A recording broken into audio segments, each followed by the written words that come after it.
안녕하십니까. 봉추현생 이강민입니다. 2026년 1월 5일 월요일 방송 시작하도록 하겠습니다. 자, 또 한 주가 시작됐습니다. 이제 1월이 본격적으로 시작이 됐습니다. 1월의 두 번째 주 굉장히 강한 그런 출발을 보였는데요. 예상했던 흐름대로 가고 있기 때문에 시황 잘 참고해서 대응하시기 바라겠습니다. 현재 보고 계신 화면은 네이버 카페 봉추현생 주식투자입니다. 이곳에서 유료 상품을 서비스하고 있습니다. 상품 가입 및 설명을 보시고요. 그대로 따라 하시면 되는데요. 장기 결제하시면 또 할인이 많이 되니까 많이 활용하시기 바라겠습니다. 자, 봉추선생 TV입니다. 유튜브 봉추선생 TV 구독 많이 해주시고요. 알림 설정까지 해주시면 감사하겠습니다. 언젠가는 이곳에서만 영상을 올릴 수밖에 없는 그런 상황이 옵니다. 그렇기 때문에 미리미리 구독해 주시고 알림 설정해 주시면 감사하겠습니다. 자, 오늘 코스피 4,400을 돌파를 했죠. 역사상 최고가를 계속 갱신을 하고 있습니다. 어쨌든 지금 흐름이 상당히 강하죠. 이번 주 내에 4,500 돌파가 굉장히 유력하고요. 그리고 단기에 역시 4,600선까지는 도달할 것으로 보입니다. 이후에 소폭 조정을 받든지 아니면은 시간 조정을 받든지 이후에 다시 또 상승 이런 흐름이 예상이 되는데요. 일단은 애초에 예상했던 흐름은 4,600선 정도에서 좀 조정을 받고 다시 가는 흐름을 예상을 했는데요. 단기 흐름을 조금 더 지켜봐야 될 것 같습니다. 어쨌든 흐름이 굉장히 강하고요. 일전에 이미 말씀을 드렸었죠. 4,800선까지 갈 것이다고 말씀을 드렸었고요. 4,500은 무조건 돌파한다. 그리고 4,800선까지는 간다. 자, 그리고 5,000 돌파할 가능성이 충분히 있다 말씀을 드렸습니다. 지금 흐름으로 보면은 5,000 돌파 가능성이 상당히 크죠. 가능성이 높다 그렇게 보여지고 있기 때문에 지수의 흐름에 대해서 뭐 이러니 저러니 얘기할 필요는 없는 그런 구간이라고 볼 수가 있겠고요. 다만 단기 급등 후에 좀 지지부진한 흐름이 나왔을 때는 살짝 조정을 받을 수 있기 때문에 그런 부분에 대해서는 우리가 좀 대응을 하자, 뭐 그런 말씀을 드리고 싶습니다. 자, 어쨌든 지금은 지수 흐름이 굉장히 강하기 때문에 지수에 대해서 너무 걱정할 필요는 없는 그런 구간이라는 말씀을 다시 한번 드리고 싶고요. 어쨌든 종목 선정이라든지 이런 것들이 굉장히 중요합니다. 자, 올해 초 작년부터 제가 지수는 계속 간다고 말씀을 드렸었죠. 그리고 삼성전자와 SK하이닉스가 결국은 삼성전자는 10만원 이상 넘어갈 것이다. SK하이닉스는 65만원 이상 넘어갈 것이라고 말씀드렸는데요. 그 흐름대로 갔었고 최근에는 다시 삼성전자 15만원, SK하이닉스 80만원까지 말씀을 드렸습니다. 자, 이후의 흐름은 어떤 타이밍이라든지 이런 것들을 여러 가지를 고려를 해봐야 될 것 같은데요. 예상했던 것보다 조금 더 강하게 갈 가능성이 상당히 지금 가능성이 높아졌다 그렇게 보여지고 있기 때문에 보유하고 있는 분들은 지속적으로 홀딩을 하면서 끌고 가시는 전략이 좋아 보입니다. 자, 최근에 시장을 흔들었던 이슈는 미국의 베네수엘라 침공 이슈가 있을 것 같은데요. 왜냐하면은 여러 가지로 얽혀 있습니다. 뭐 전쟁이라는 그런 것도 있지만은 결국 마두로 대통령과 그 부인을 체포를 해서 제3국으로 데리고 갔다, 해외로 데리고 갔다는 얘기가 있는데요.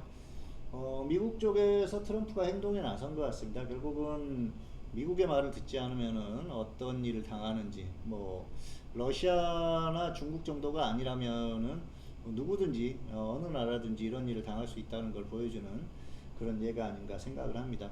한국도 남 얘기 같지 않다는 생각이 들고요. 대만도 그런 측면에서 여러 가지 생각을 할 것 같습니다. 한국 같은 경우에도 뭐 우리가 흔히 생각하기에는 북한만 생각할 수도 있는데요.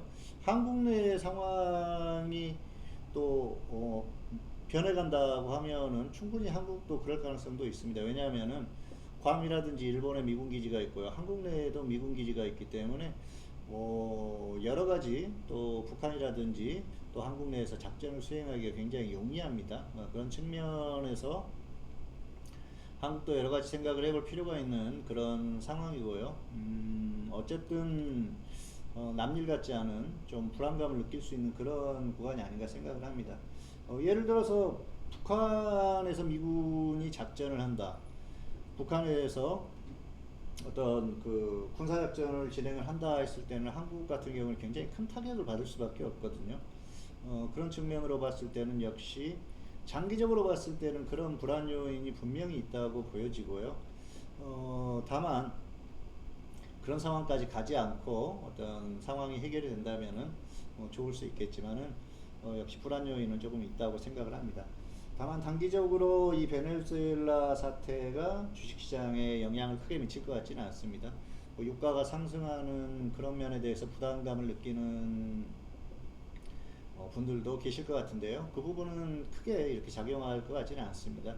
베네수엘라에 지금 이제 어쨌든 대통령을 대신하는 그 권력층에서 미국에게 좀 엎드리는 그런 자세를 취하고 있기 때문에 더 이상 큰 사태가 벌어질 것 같지는 않다는 생각이고요. 또 유가나 이런 부분에 있어서 크게 영향을 미칠 것 같지 않기 때문에 당분간 오를 수는 있어도 주식시장이 심하게 흔들리는 그 정도의 흐름까지는 가지 않을 것이다. 그렇게 보고 있습니다. 자, 다음은 관심 섹터인데요. 자, 오늘도 움직였습니다만은 역시 반도체와 우주항공주가 단기에 움직임이 나오고 있죠. 단기에 가장 좋은 움직임을 보이고 있기 때문에 지속적으로 공략해 주시기 바라고요. 저도 개인적으로 추천한 종목들이 오늘도 움직임이 계속 나오고 있었고요. 우주항공주는 한 종목을 추천을 했는데 안 잡히고 또 급등을 하는 그런 모습이네요. 어쨌든 단기는 반도체, 우주항공, 그리고 길게 보면은 역시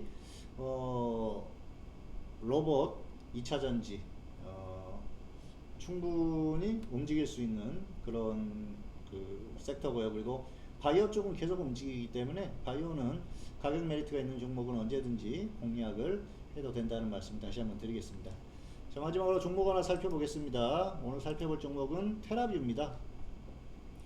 테라뷰도 반도체 관련주죠. 오늘 지난주 금요일과 오늘 움직임이 나왔는데요.